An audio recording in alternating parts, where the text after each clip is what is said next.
Welcome to Build. I'm Laura Haywood, and it's Tony Award season on Broadway. Today, I have two Tony nominees with me from Mean Girls, the musical, director Casey Nicholaw and star Grey Henson, who plays Damien. Casey's work includes blockbuster smashes, including The Book of Mormon, Something Rotten, Aladdin, Spamalot, and The Drowsy Chaperone.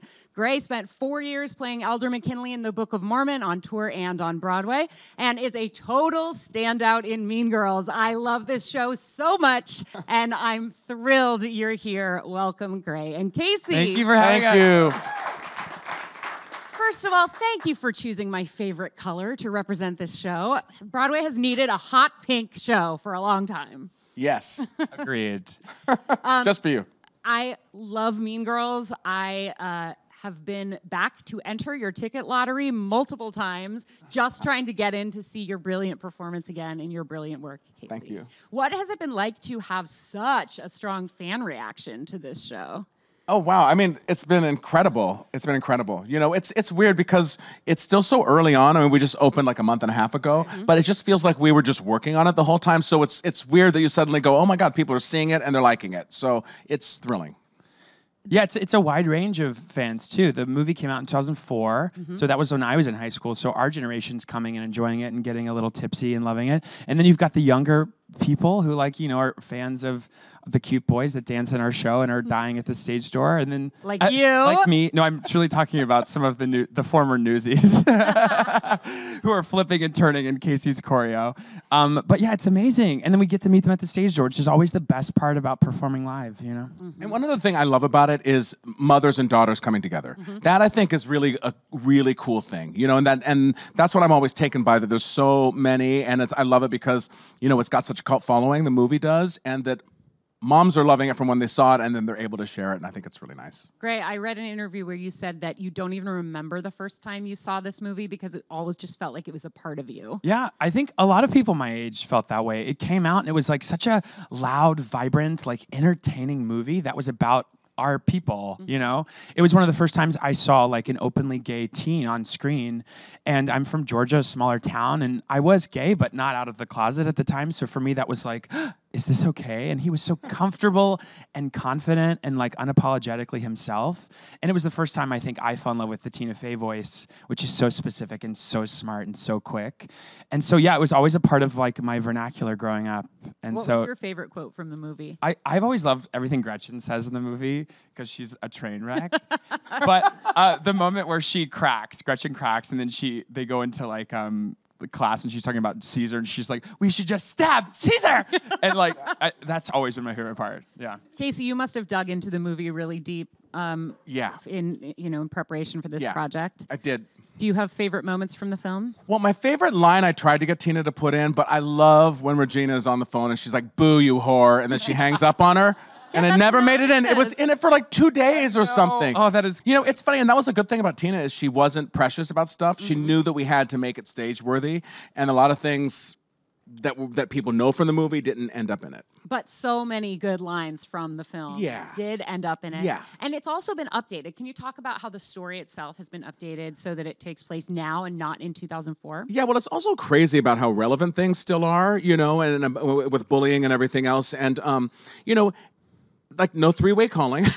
So it's social media, things like that. But, you know, we didn't really have to change that much. But I think that we sort of changed just in the package of it with the video screens we use and the way it can move in a contemporary fashion and just, you know, updating house party stuff. And Tina updated a lot of, you know, vocabulary in it.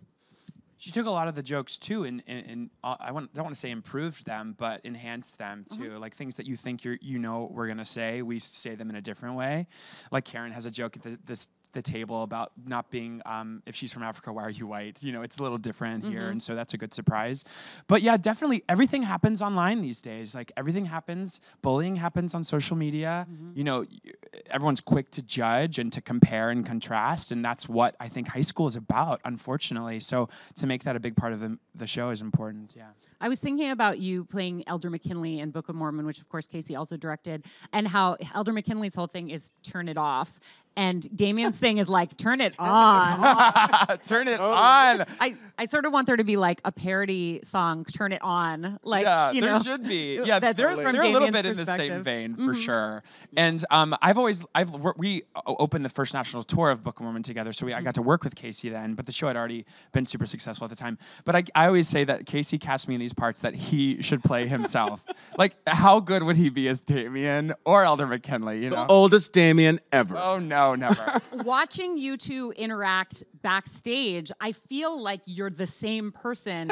Just like We do get that a lot. I feel like you would play a young Casey Nicholaw. Absolutely, that's the next project we're That working would on. freak me out because he's probably really good at it. I'm Oh sure. gosh, no. I no. want you right now to do a Casey Nicholaw impression. Oh, literally, it's just me smiling.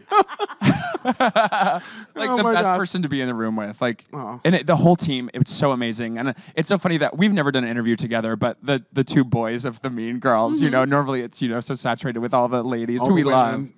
But the gays who Traveling. love them. Yeah, right. Yeah.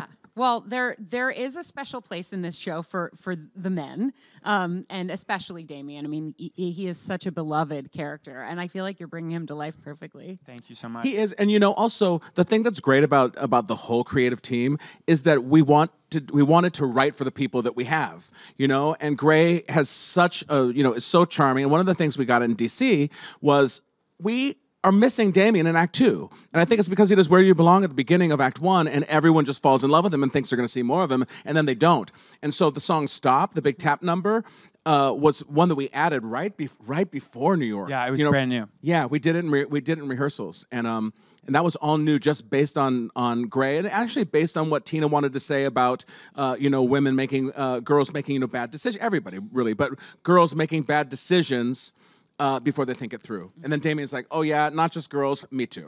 Yeah. Yeah. Yeah. And that reminds me of the line that Karen has, which you know, there's some talk about bad decisions, and she goes, Yeah. people really need to I don't. And I don't understand why boys feel the need to do that in the Yeah. first place. Yeah, Yeah. about the sending and sharing of the nude pics. Yes. Yeah. Yeah. Somebody should really teach boys not to treat girls that way. Exactly. Erin's got some truth bombs in the show. Yeah, she does. Well, that's the thing, is that I think that's a perfect representation of this show that is this hot pink and these hot bodies and this like funny, iconic brand that I think people are quick to be like, oh, it's like, you know, just like a light, fun thing. But the fact is, there's real heart in this. There's real important messages in it. The source material that Tina originally worked from is not. It's not fluff, and it's not even comedy. No. It's like a help. It's like book, yeah. it's a self-help book. A self-help book. Help. It's a self-help book. Yeah. Right. But you know, one of the coolest things that happened is Rosalind Wiseman did come and do the workshop that Tina's, not the exact same workshop, but you know, did a workshop for all of us, and it was one of the highlights, I think, of this whole experience. It really was, just with people, like, you know, getting self-esteem and working on it and exercises and stuff like that. And I thought it was really cool because they're really, you know, good comedy like this starts from a deep place, you know, and the fact that you can get this message and be laughing at it and be entertained And is, walk out singing all those songs. yeah, you know, it's a really cool thing, and I think that there actually was you know, reason and the opportunity to dig deeper in a musical. Yeah. Speaking of digging deeper, when do we get the full cast recording? Because I have worn out the couple of songs that are available. I know. I think just today they released "Stupid with Love" too. Oh, they did? It's all coming out on the 18th next week. 19th? 18th, I think. Okay. It's One of coming out those on Tina days. Fey's birthday. Is that Oh, 19th? yay. That's 19th. awesome. 19th. That's so. The what was the one that was released today? "Stupid with Love." Stupid with Erica Love. sings in the first So, act. Yeah. So there are so many good songs. I'm excited to hear "Stop," Yeah, which I I know, feel me like too. was sort of in the Elder McKinley number. Yeah, it's you know? in the same vein, definitely. But Damien, of course, isn't deeply in the closet. He's the opposite No, of it's that. "Turn It On." No, yeah, actually, but it is "Turn It On," truly. But no, and also I think everyone was expecting Casey to do a tap number in the show, and like I think he rolls his eyes at that, but he is so good at it. There's also a day in tech where we were making it, because "Stop" was the only brand new show number from DC that wasn't in DC, and he basically gave me a lot of new dance moves like while we were in tech on stage. I remember like Right. having a panic attack one day because I was like, I'm not going to be able to do all of this at once. But like, it is so much fun to do a Broadway tap dance number on a Broadway stage every night. I mean, it's just the dream. Just choreographing and directing a show at the same time, does that just flow evenly into each other, or do you have to like put one hat on and take it off and put another one on? No, I think it all flows. I like doing both because I like having both come from the same voice, and I think it's just what I like to do. You know what I mean? You know, and it's that to me is one of the fun parts, because I started as a choreographer. I mean, I started as a dancer, and then as a choreographer, and I love telling stories through dance. So I think that it only helps that I'm able to keep the story going through the numbers, and you know, for the most part, you know, not stopping just to do dance for dance sake, making sure it feels like it's part of it, especially when you're doing a comedy. You know, you can't, you know, be laughing, and then not be laughing at almost someone's dancing and watching them finish. You know what I mean? You have to just keep it going and sort of have fun in the numbers too. Do you still dance? Not really. No. You know, I mean, clearly I do dance, but you know, as far as doing lots of numbers, I just don't. I mean, what happens is, because the director hat is so all-consuming, I do pre-production pretty early, so that I've done all of that. Then I basically give that hat to my associate. So because I have to have 2 rooms going at all times, so I'll go back and forth from the dance to the acting room. But I'll leave John McGinnis, who's amazing, in the dance room a lot of times. Yeah. What about taking class and stuff? Like, I feel like you're not you gotta anymore. keep I took it for I took classes for so long, but I do love dancing. Do you know what I love is that I saw you in your Broadway debut when I was 13 years did? old, and you were in Crazy for You. Oh, it's my first Broadway show as a dancer. Yeah. Yeah, that's amazing. How did you make the transition from being a dancer to being a choreographer? Was it Spamalot you did? What was your first show? Spamalot was the first Broadway show that I choreographed.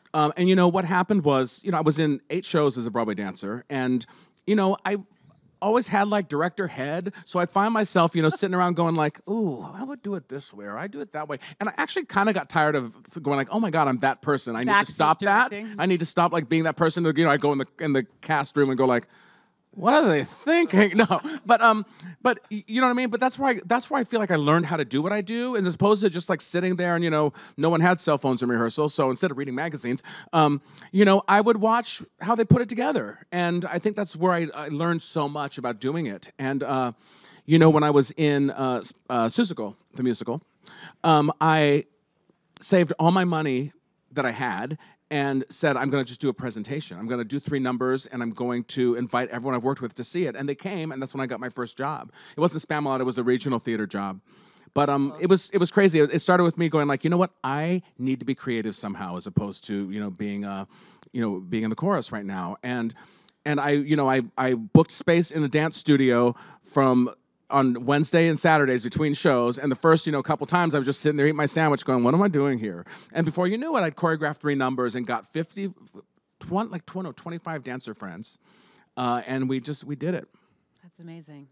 Do you ever see yourself directing or choreographing? People have been asking me this a lot because they think I'm a lot because like Casey. because you're young Casey. Yeah, I guess so. I honestly haven't thought about it. No, I'm so overwhelmed right now with what's been happening with our show in a good way that my brain isn't thinking about like how I would direct it. Also, he's very good, so I'm not sitting in the back room saying this guy. You're like, yeah, that's what I was saying to Ashley the other night. What is he thinking? I would do it better. No, I haven't. Totally down the line, absolutely. There's a lot more I want to do with my acting career right now for sure, but we'll see. Let's talk about the Tony Awards coming up in just a few weeks. Yeah. Tell me about where you were and what you were doing when you found out and how you reacted. I was alone in my bedroom in my bed. I felt silly watching them, you know. I didn't want myself to care too much. Do you know what I mean? But I was awake at 6 a.m. so I was like, okay, I might as well watch them. I went to go like make a cup of tea in my kitchen and like stepped on a cockroach, and I was like, oh, this is New York City. That's a bad omen. You know what I mean? Nothing's gonna happen. And then it was a live stream of the announcements, and it froze right before like my name would come alphabetically in the category. It was like Alexander Gimignani was right, and I was like, and it froze, and I was like, H is after G. And then I started getting a lot of texts. And then Casey called me, and I didn't have his number on my phone, so I just let it go. I knew that would happen. That's great, though, because now you have his message forever. I know, I do. I did save it, yeah. You were. Casey's the most amazing emotional person What ever. did he say on that message? Oh, gosh, I could probably pull it up. But no, it was, you know, it's just so sweet. And I feel like we've known each other for a long time, and to like be originating one of his roles is such a dream. But yeah, that's where I was, and my roommate woke up and we screamed, and it was amazing. And then, you know, it's been a kind of an insane dream ever since then. Yeah. Casey, you are an old hat at this Tony nomination stuff. It must still give you a thrill though when you find out? It totally does. It totally does. You know, it's now I've been nominated 10 times. I won for Book of Mormon as director. Haven't won as choreographer yet, so Fingers crossed. Fingers crossed, everyone. So hopefully that'll happen one day. No, you know what? It does. It never gets old. You know, everyone wants that because also, too, there's something about that that's, I was such a theater nerd growing up and I watched the Tonys and, it's like a childhood dream come true. That's something, I know people say, awards don't matter and this and that all the time. And lots of times they really don't. But the ones that sort of you grew up with, it means something because you start like, thinking about all the rest of the time in your life and like where you were then. And, we didn't have money, we had a little bit of a tough time, making it as kids and with our family. And so to be here now is awesome. Totally awesome. What's the biggest misconception about being a Tony winner or nominee? Misconception? Like in what way? Well, like I've heard some people talk about the fact that you expect that once you've won your Tony Award, you just like never hurt for work again, or yeah, no, I don't know. For me, it's just about keeping it real as much as you can. You know what I mean? I kind of don't think of it in that way, or at least I don't feel like, oh, ha ha. Now I'm so special. I just really like to just do the work. I mean, that's all it is for me, is to just keep working because I think that's the best part of it. And the best part of it is the people you meet and getting to do these shows with people, and also getting to do shows with someone that you care about and you think is super talented for a second time or a third time or a 10th time. Look at Beth Level. She and I have known each other forever now, and we've done like 10 shows together. Yeah. And that's the best thing because these people end up being our families, when our immediate families start passing away and, we're far away from home or people's children leave, we're each other's family. So it's about taking care of those people and cherishing that.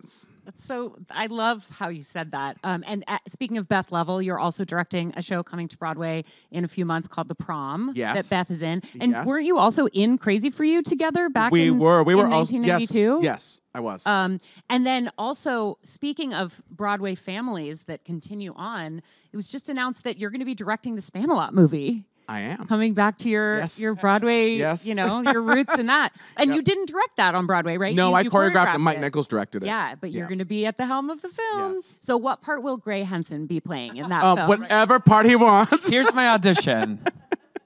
You heard it. You get to said whatever part you want. I'm pretty sure this is legally binding. Right? Legally bind. What did you see any of Casey's work before you were cast in Book of Mormon? Did you ever see Drowsy Chaperone? Or? No, I didn't. I was barely in New York City before that. I'm from Georgia, and we never came to the city.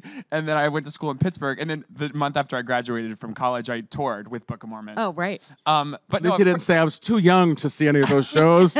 I'm so young. No. I of course listened to all the soundtracks though, and that's how people do get to experience Broadway shows, is by the cast albums. Yeah. Did you do high school theater, and what what roles? I was often miscast in high school theater. I played Riff in West Side Story.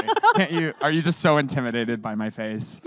I danced the hell out of it though. I'm sure. And then I was like Curly in Oklahoma, and I broke my ankle on opening night at Theater Macon. Yeah, but I still did the show the next day. What? With a broken ankle? Yeah, maybe it was fractured. I forget. I have a terrible memory. But something happened, and then the show went on, and an article came out in the local newspaper about it. My favorite role was Pseudolus in Forum, though, and that was something I was like, oh, I really connected to this role. He's so fun and entertaining, and that's something I'd love to do again eventually. There's talk about bringing it back to Broadway. Yeah, I know. I got to push Josh Gad out of the way, I guess. Right? Story of my life. No. How old were you when you started training? I'm actually curious for both of you when you started dancing and how the discipline of training for something so intense led you to Broadway. I started actually in ballet when I was 3 years old. Wow. My mom said I was dancing all over our house, and she tried to put me into lessons, and I was turned away by a dance studio because she's like, boy, you shouldn't dance this young. And then so I went to this other studio, the Madison Studio of Dance Education. Jane Madison, who came to the show a couple weeks ago, said, of course, come in. And so I started ballet, and I was like a tiny little twink back then. And I definitely was like, that's where I thought I was going to take my whole career. I wanted to be a male dancer. And then I grew up to be a linebacker in size. And so eventually it just wasn't in the cards, and I started acting more, and it was more of my world, because the dance world is a lot stricter and a lot, it's just, there isn't as much freedom. And so anyway, that's sort of how it started for me. But I always performed, and what's so crazy is that it was truly a hobby. You know how people play soccer or whatever, and it was something you just do after school. And it seamlessly just became my career, which is still mind-blowing to me, because I'm getting paid to do what I just have always loved to do. And I think that's probably a similar case for everyone in the business, yeah.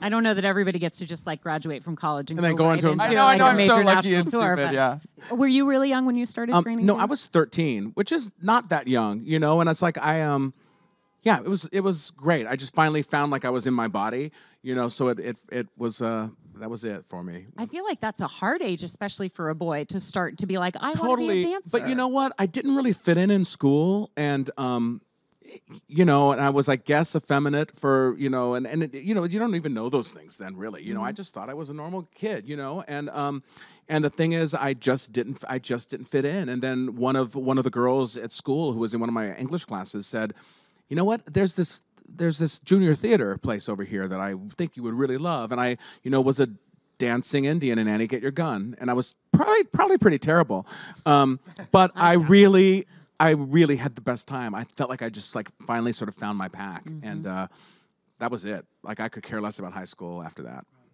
What's your favorite part about being in the Mean Girls family? You're the patriarch of this Mean Girls family. I just, for me, it's I'm so emotional about it lately. Surprise, surprise. It's watching people grow.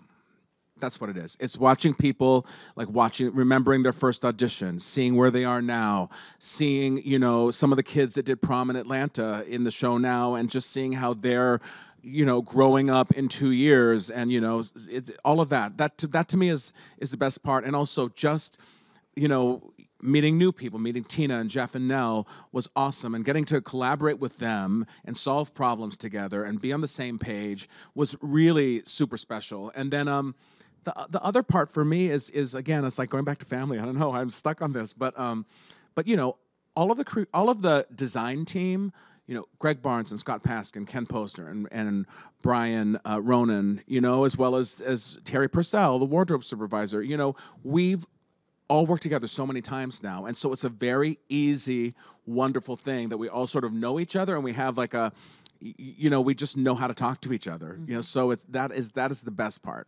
And John McGinnis and Casey Hushin, who are my associates, who are the best. They're like my best friends in the world, and also I get to work with them every day, and like life does not get better than that. When you wear two hats like you do on this show, your associates are especially They're important. so important. They have to be able to think with your brain. Yeah, one of them has to be in that other room while I'm in that room. So I need to be able to trust them, and I totally do, completely. You mentioned wardrobe, and I just would like to take a moment. Damien's wardrobe is so fantastic. I want his entire T-shirt collection. Everyone says that Same. too. I know. It's so People funny. talk about my T-shirts more than my performance, to be honest. No, God, that T-shirt you wore on stage was so good. They also, everyone asks if they're mine. I'm like, no, they are costumes that I have to leave at the show. But it started, we were doing the lab, which I don't know if anyone knows what a lab is, but basically it's before it actually goes into production. We do the whole show in a rehearsal room. Stage the whole thing. And we, you know, we do various performances. And during one of our presentations, I wore a Cher shirt. I had gotten we were on tour, and we went to go see Cher in concert in Louisville, Kentucky. And so we all bought these crazy T-shirts that had our huge face on the front. And so I wore that shirt. I was like, Damien would wear this. And then Greg Barnes was watching. He's like, that's what we're going to do. And so it sort of became this whole thing about how Damien's a celebrity worshiper, and he is like adores like old school like divas, and then also RuPaul's Drag Race. Like he totally would watch that show. It's 2018, you know, versus like 2004. And so that became his whole thing. And I hold this picture of George Michael that I sing to, which is, it's cool because Damien is still an outcast, you know, as cool and savvy as he thinks he is. He's definitely a part of the Art Freaks group. So he likes a little bit of a dated reference, you know. Yeah. Well, do you have an answer about like your favorite moment, or not a favorite moment in the show? Although I wouldn't object to hearing that either. But like the thing that you sort of hold dearest to your heart about being part of this Broadway family.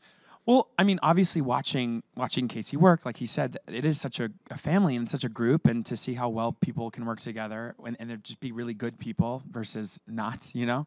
But also for me right now to be originating a role in a new Broadway show is such a checkbox, you know what I mean? For me, it's like a dream to know that forever, like I will have created the role of Damien in Mean Girls the Musical, and then, you know, it's done everywhere. It's community theaters. It's how it reaches people. And then, you know, I'll be on the cast soundtrack. You know, it's just little things like that you never think about meaning so much, but it really does. And it's such a dream, yeah. Being in the audience of this show is a dream. I can't even imagine what it must be like to be a part of it. Can we go to the audience? Would you guys be interested in taking some questions? Yeah. From the audience? Who has a question? The show when I saw it. Gray, you do 8 shows a week. So how do you do that mentally and physically? That's a really good question, because no one ever really tells you that it's going to be as hard as it is. And there's no way to train to do 8 shows a week in a school setting either. You know, you're just thrown into it. But I think it's important to get sleep and to hydrate, obviously. Right now with the Tonys happening, it's even crazier. But at the end of the day, it's just your job to show up and do a good show. So for me, it's easiest, obviously, when I do have sleep and whatnot. But it's also like really fun. And this is our job, you know. It's like you show up at the end of the day when everyone's heading home and you get to entertain. So it's not as difficult as I'm probably making it sound. But yeah, it's hard. It's athletic and it's aerobic. I did Book of Mormon for 4 years. I think I did 1,600 shows of the Book of Mormon playing the same role. And to keep it fresh was something else that's difficult. Because, you know, when you film a TV show or a movie, you do it once and then it's forever done. But every night you have a new audience, which really informs that performance and it changes it. The final character in the show is the audience, you know, because they're going to laugh at different things maybe here and there. But no, it's good. It's good. I hope I answered that. I probably answered 5 questions. No. We have time for one more. Hi there. I went back and watched the original film again, and I noticed watching it now, there is an undercurrent of casual homophobia in the teenage characters for the most part. How, in creating the show, did you sort of mitigate that worldview from teenagers in 2004 to teens in 2018, while still retaining sort of the core of the story? Wow. Excellent question. It's an excellent question, but I haven't even been aware of it. And I'm a homosexual man. You know, but that's something I honestly have never picked up. You're talking about how they talk to Janice in the movie? Yeah, how they... Oh, more for Janice. Well, also in how Cady calls Miss Norbury queer, how they talk to Damien, and how, yeah, Janice's big thing, the worst thing you could call her is a lesbian. And, yeah, I know teenagers can kind of be the worst, but attitude has changed so much from 2004 until 2018. And, I mean, that's sort of Janice's big thing. Having a big lesbian crush on you is her big sort of coup de grace moment. Right. And I'm wondering if it never occurred to you, that sort of weird undercurrent of just casual homophobia? Not really, because honestly, to me, it's just about how people are mean with whatever the situation is, and that just happened to be Janice's situation. You know, I think that they're mean about so many different things in the film that I didn't feel like it was just about that. So I think that's why I didn't pick up on it as much. Does that make sense? Yeah, no, I understand. Yeah. I also think, like, in 2004, obviously people, our language has changed in the way that we're affected and what words mean more to us now than did then, you know, absolutely. But also, even though I think we're, as a community, are more comfortable with open sexuality and various forms of sexuality, it's still, in middle school, if it's something that maybe you're ashamed of or working through and someone drills a hole in and really sort of like gets on you about, it can still hurt in many ways. And so I think specifically for Janice's story, if that was her sort of arc that she's struggling with, it still matters as much as it does today as it would have in 2004. The most iconic scene that I remember from the film is the scene in the gymnasium where the bullying is addressed. Right. And I know you mentioned that you did this workshop with the woman who Right. wrote the text. Was it sort of like that? It was. Yeah, it Yeah. was. And the things that Tina wrote into the script about, close your eyes and, and raise your hand. We did all of that. Yeah. She still travels and does those Yeah. in high schools. Yeah. Yeah, it's pretty awesome. That's amazing. I wanted to just acknowledge that scene is, I feel like, so important.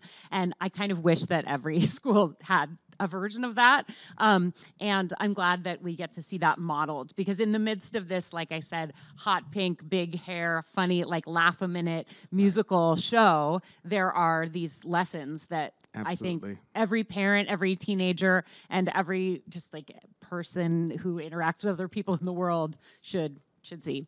12 Tony nominations, including a couple on this stage with us right now. One of the most fun shows on Broadway. I've seen it multiple times. I will go back and see it as many times as they'll let me through those doors. Congratulations on Mean Girls. Thank you. Thank you so much Thank you for so being much for here. having us. Great. Thank you, everyone.